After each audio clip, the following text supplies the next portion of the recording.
એના શું કરું બીજને વતાડે તમને કેટલી નો લાગે પાબડી નાખીને એરાની ગુડી હા કુટી હા તે ખબર પડે તો કોઈ ખાવી પડે કે પલાડીને તો પૂરી ના પલાડીને બરાબર આન માટે તો આપણે દૂધ વાટામાં તમે કીધું કે આ ગાય પહેલે 2 થી હવે 4 પર પહોંચે છે તેના માટે દૂધ વધારવા માટે શું કરે તમે પહેલે તાજી વિયાણે ત્યારે આપણે એને ચાકડી કરવી કે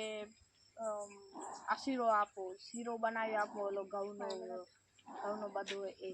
ગોળ આપો ખોપરા આપવા એ બધી એને ચાકડી કરવી પછી 1 મહિનો થાય એને આપણે લાગે આપણી ગાય જરાક ઓલી નબળી પડે છે તંદુરસ્ત નથી રહેતી એના માટે પહેલો ઉપાય છે લાલ મરચું આપવાનું બરાબર એનો મીઠો એવો એ 3 દિવસ આપવાનો અલગ અલગ ટાઈમ બરાબર એની આપણી ગાય તંદુરસ્ત રહે ને એની બીમારી કોઈ ન થાય બરાબર ને એના જે પેટમાં કીટાણુ હોય તે મરતા જાય એટલા માટે આપણી ગાય તંદુરસ્ત હોય બીજો ઉપાય છે એમાં પણ મેન ઉપાય લાલ મરચું ખવડે એના પણ દૂધ વધારે લાલ મરચાં અને બીજો ઉપાય છે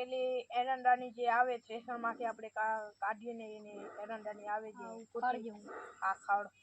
હા એ ખવડાવવાની એને પલાળીને ખવડાવવાનું એમ જ નહીં એમ જ ખડે તો એને નુકસાન તો થઈ શકે રાત્રે પલાળીએ એ સવારના દેવી એને રાત્રે પલાળી હોય જે પાણી બીજા પાણીથી ધોઈ નાખવાનું ને સવારે પલાળી એ સાંજના દેવાનું એટલે એનું જે પાણી ધોઈએ તેને બીજા પાણીથી ધોવાનું કે નહીં ધોવાનું હા ધોવાનું ને એટલે બે પાણીથી ધોઈ નાખવાનું બધું એ દૂધ પણ વધારે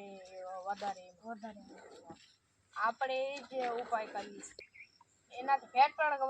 વધારે થશે એને ભેંસ જેવું દૂધ છે થઈ જશે તમારું ફેટ 4 આવે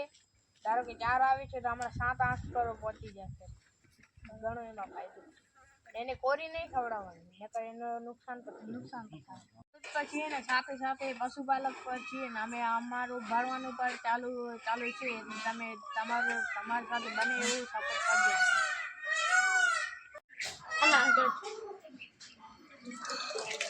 આવી રીતે એરંડાનું ખોળ ધોઈ નાખવાનું એમાંથી લાલ પાણી કાઢી નાખવાનું આવું હશે લાલ પાણી કાઢી નાખવાનું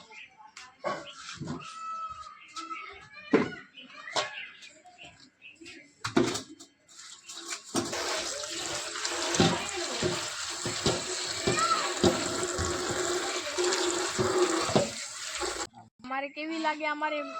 અમારી માહિતી તો જરૂર સબસ્ક્રાઇબ કરજો અને અમારા નાનો ખેડૂતને આવનારા વિડીયો તમે જોતા જજો